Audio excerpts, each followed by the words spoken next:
We heard on the news at the top of the hour the Queen was limited in her appearances before all of the Jubilee celebrations in England, but we got to watch a lot of them.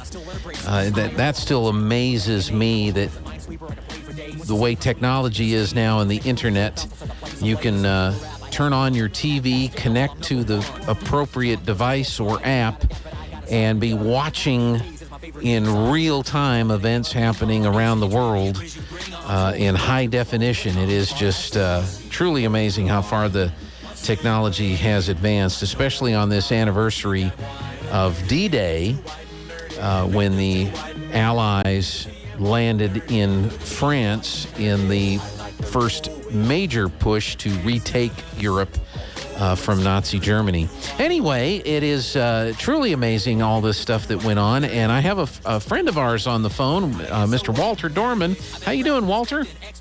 Hey, I'm doing good, Dean. Walter is up in the Four Corners region up in Farmington. You've probably heard him call in play-by-play for us on occasion, or at least some of your friends doing that, and you get to cover a lot of high school sports in the Farmington, Kirtland, Aztec area. But you have a son who I guess lives in England, and you recently flew across the ocean and spent some time in London. How was that trip?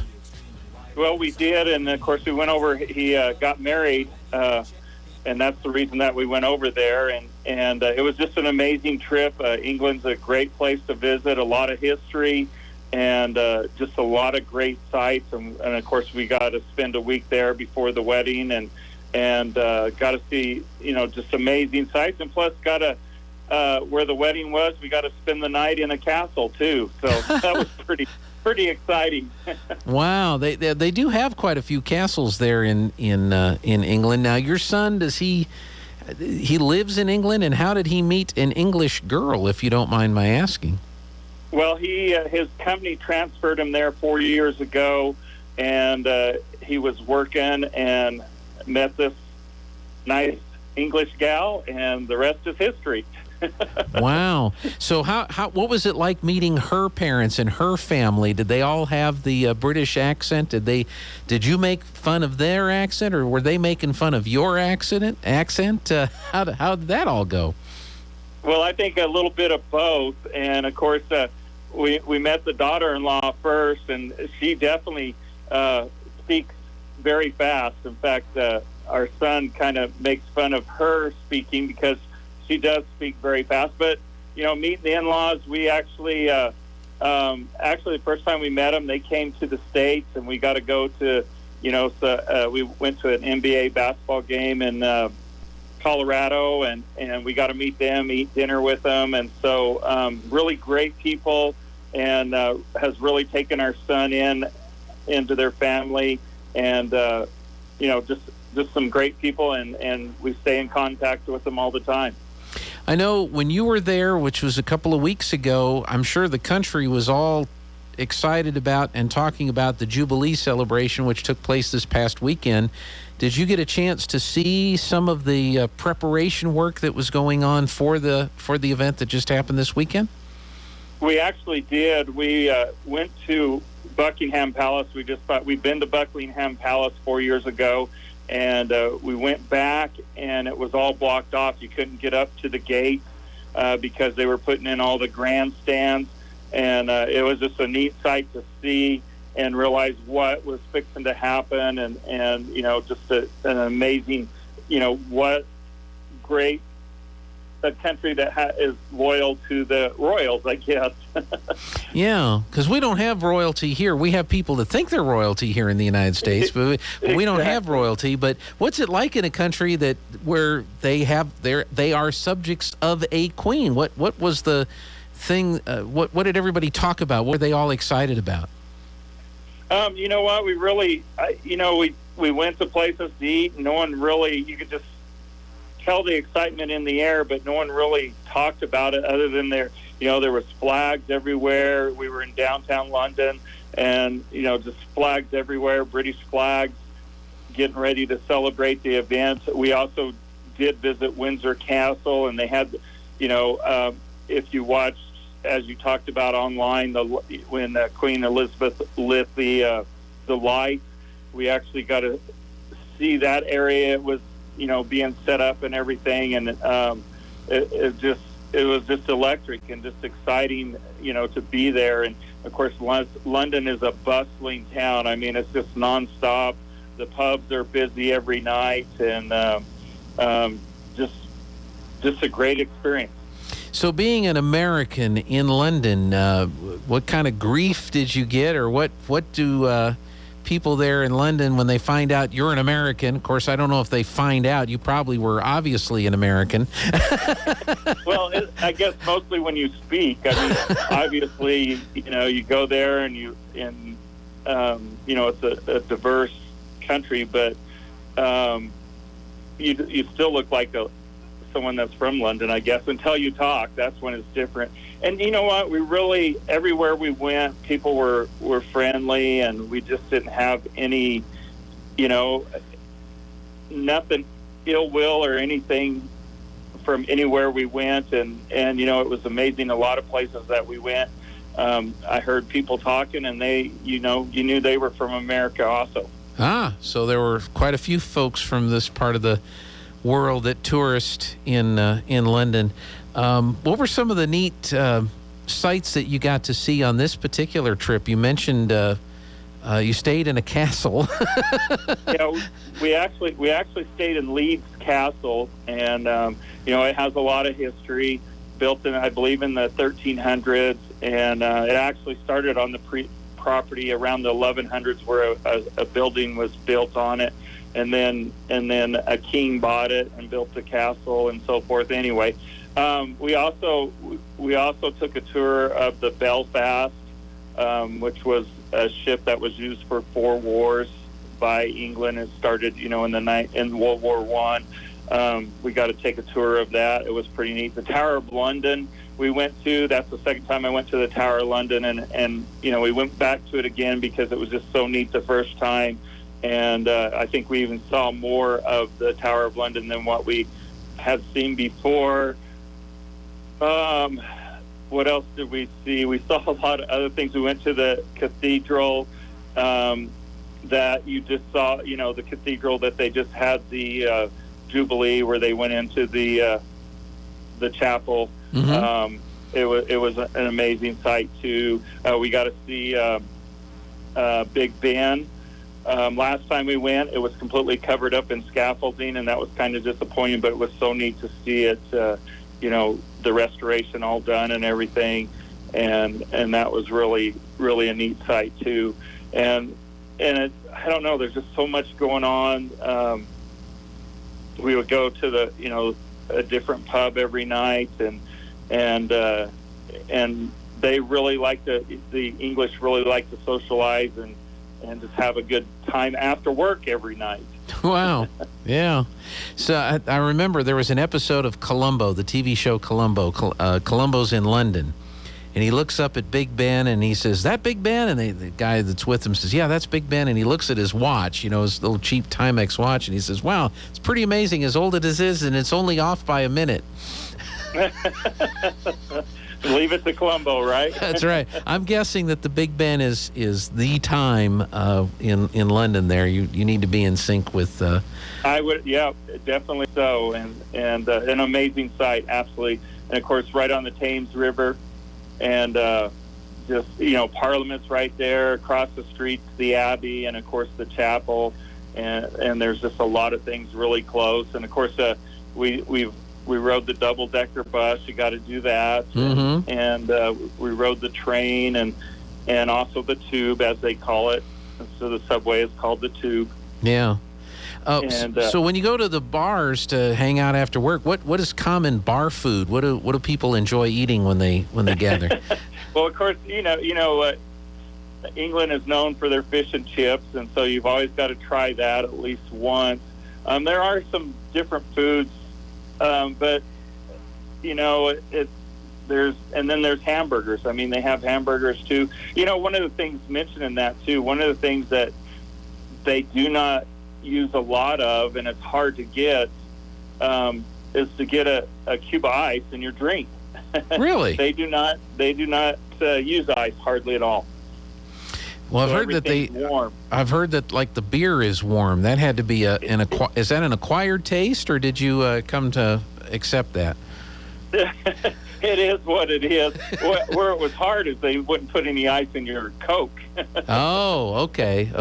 They don't drink a lot of Coke over there, you know. And then they don't have air conditioners in any of their homes. None of their refrigerators have ice makers at all. So just kind of some different things that they don't do that, we're accustomed to. The other thing that I thought was interesting, every bathroom has a heating towel rack. Oh, really?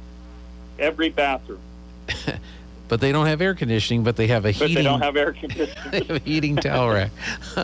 That's truly amazing. And and people are people anywhere you go. And I think everything I've ever read or seen is that England is a very friendly place, especially for tourists. And so that's a good thing. I tell you, one of the most impressive things I got to see watching the video this past weekend was the flyover and seeing the World War II aircraft, the Lancaster bomber and the 3 Spitfires and the Hurricane. And did you get to see any history related to World War II while you were there?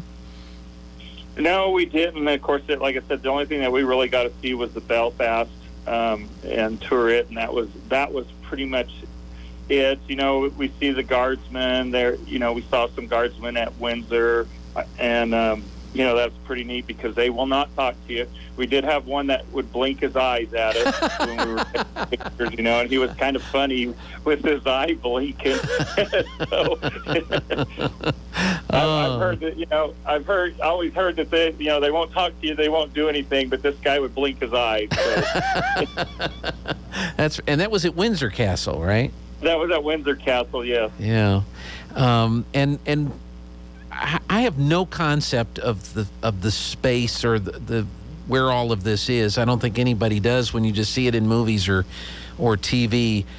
In relation to things like, where is Buckingham Castle in relation to other things that people might be familiar with in London? Yeah, it's right by. It's pretty close. I would say, because you walk downtown and stuff like that. So we were right in downtown London.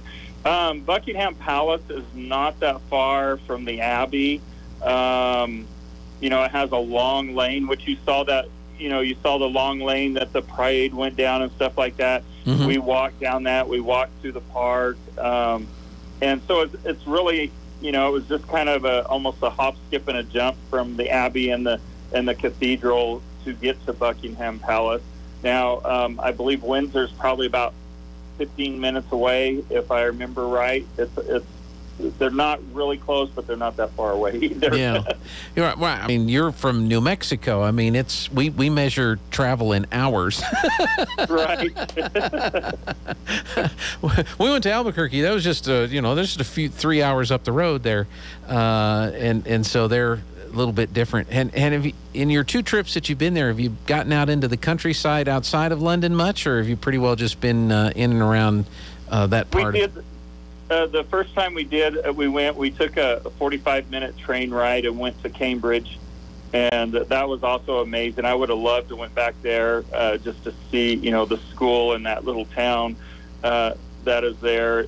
And so we got to see a lot of the countryside driving or on the train, and I'd recommend anybody. There's just so many neat sites. I'm sure when we go back again, because I'm sure I'll have grandkids there at some point. I bet you will. So there's a lot of things that we made a list this time, and our son set it all up and had each day ready for us to go and do something. We even went to a mall there this time, a huge mall. I'd never seen a mall that big, and I'm sure we have them here, but it was the biggest one I've ever went to, and. But the countryside was really neat. We did drive on the interstate. My son would a couple of times we got on the interstate, and one of my questions, because I am a big hunter, and I knew there was deer there, and I was like, "Is there any deer?" And he goes, "I've never seen any." Well, while we were driving, I kept seeing deer everywhere out the side. So Yeah, well, being a hunter, you can see those things, whereas others you can, may not. for sure. Yeah. Well, before I let you go, I got to ask you, come back to New Mexico and ask you about sports. I know you're a big observer and follower and official and have covered New Mexico sports for a long time. Fall will be here before we know it, and with all the alignments and changes and everything, what do you anticipate in the Four Corners region? Who's going to be on top of the heap when it comes to high school football this fall? Well, as you said, there's a lot of changes. I believe Farmington got moved up to the 6A football, and of course all the other sports they played 5A, so they played the Albuquerque schools. So they've got moved up. They've still got a good team coming back. It'll be interesting to see how they compete. I think they can somewhat and be one of the, at least in the top 10 in the state. But, the Rio Ranchos and the La Cuevas are always tough in football, and so those are going to be the hard ones to get by. As far as, like, Bloomfield and Aztec, I think Bloomfield's done a good job of making runs this year and or over the past couple of years with their coaching staff, and it seems like their numbers are growing and growing. So I think Bloomfield will be really solid again this year and make a good run. And that's pretty much as far as all I see. PV will be in the mix somewhat. They were a young team last year. They'll be pretty solid this year. And so, as always, how it is football time is always an exciting time, and we should have that chance to make at least make the state playoffs up here. Two trips to England, a son who lives there with a new daughter-in-law from England. Are you a big soccer fan now? No. and it's funny you say that too. Of course, my son's father-in-law, he's a big soccer fan, and I would try to talk a little soccer with him. And it's kind of funny too, because I coached high school soccer at one time and was president of a league, played soccer, but I'm still not a big fan. So you haven't been infected by it as of yet. So good no, I haven't. Good luck with that. We'll see how it goes. I'm sure I'm making all of my soccer folks that are listening mad at me for throwing that out real there. quick. Yeah. Real quick, too. You mentioned D-Day, and I have to give a shout-out to my grandfather, who was third wave on Omaha Beach on D-Day, and he is 99 years old, will be 100 in January, and it's just an honor and a privilege to have him and what he did, back in that day. Wow. Does he talk about it much? I've heard that people that experience that kind of experience tend to not talk about it. He growing up, he wouldn't talk about it. Probably not till he got in his 70s. He started talking more about it. And I've heard a lot of stories, a lot of harrowing stories, and and an incident that happened that probably affected him the most. He's talking, more about it. But anyway, I've heard a lot of stories, and he does like to tell them. Yeah. Well, tell him thank you for his service. We appreciate what he and all his buddies did on that day, and fighting for our freedom and freeing the people of Europe from Nazi oppression. We really appreciate him and what he did, and pass on a big thanks to him from all of us here in Southeast New Mexico, if you don't mind. Definitely will. Thank you. Walter, thanks for your time. Appreciate it. And next time you might need to have somebody, like an escort or a chaperone or somebody just, carry your luggage and make the trip over there with you just to see some of the sights. Of all the the United States is such a wonderful country, and there's so much to see, and there's so much I haven't seen in New Mexico as long as I've lived here. But I think of all the places to go outside of the United States, England is probably one of the best places to visit. Sounds like you've had a good experience in your trips. Definitely so. And I recommend anybody, if you get a chance, go try it out. All right. Walter, thank you so much for your time. You have a wonderful week. Thanks, Gene. Appreciate it.